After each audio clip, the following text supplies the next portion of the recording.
तिथि है इस माह का। जिलाधिकारी से भी हमारी बात हुई थी, एसपी से भी बात हुआ था। उन्होंने कहा था कि ठीक है, और हम लोग अब जा रहे हैं। मालूम हुआ है कि वो लोग सुबह पहुंचा दिए। तो इस तरह से प्रशासन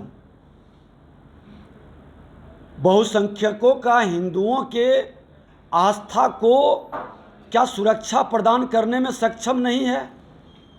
क्या हम लोग अगर जो जाते तो प्रतिपक्ष का संवैधानिक पद पर हम लोग बैठे हुए भी हैं, संविधान के तहत प्रतिपक्ष का भी अपना अधिकार और सम्मान है। हम तो हाँ सामाजिक सद्भाव, लोगों की आस्था पर जो चोट लगा है उसको भी सहलाने के लिए, लोगों को मिलाने के लिए सभी धर्मों का सम्मान हम करते हैं। फिर बहुसंख्यकों को अपमानित करके इस तरह से सरकार क्या संदेश देना चाहती है? तुष्टीकरण की राजनीति से क्या राज सत्ता चल सकती है? एक पक्षीय व्यवस्था से क्या सरकार चला पाएगी? हम लोग अभी जाएंगे और बाबा मनीराम अखाड़ा पर उनका दर्शन करेंगे। लोगों का फ़ोन आ रहा है, और इस तरह की व्यवस्था अगर जो बिहार के माननीय मुख्यमंत्री अपने गृह जिला में भी सुरक्षा नहीं दे सकते, सुरक्षा व्यवस्था नहीं बना सकते, ये अपने अहंकार और महत्वाकांक्षा की पूर्ति के लिए तीर्थाटन में लगे हैं। और किस तरह से प्रशासनिक अराजकता बनी हुई है, जिसका सबसे बड़ा उदाहरण है कि क्या लगता था अब सुबह 7 बजे ही पहुंचा दिया। रहे हम लोग पहुंचते, साथ में प्रशासन चलती, हम लोग साथ में चल करके एक सामाजिक सौहार्द भी बनता। लोगों को लगता कि नहीं, प्रशासन सजग है।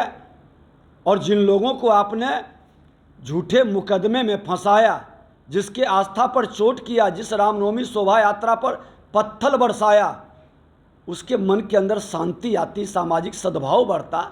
लेकिन आप इस तरह से व्यवस्था बना करके लोगों के विश्वास को तोड़ रहे हैं, अपनी कायरता, कमजोरी प्रकट कर रहे हैं। और ये मानसिकता कहीं नहीं बिहार के लिए उचित है, और कतई लोग इसे स्वीकार नहीं करेगा। मुख्यमंत्री कहते हैं कि ना हम किसी को फंसाते हैं ना बचाते हैं, कानून अपना काम करता है।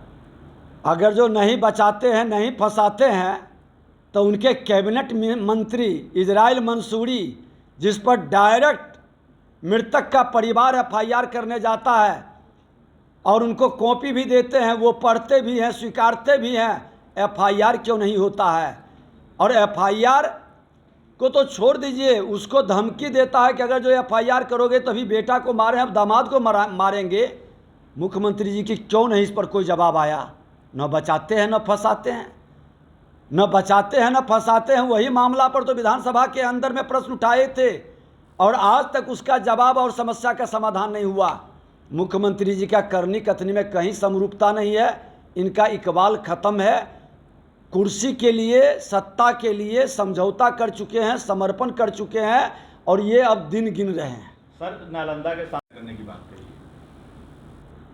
रावण भी बजरंगबली को कैद करने के लिए चला था, और रावण कैद करने की जगह पर लंका को ही बजरंगबली जला के चलाए थे।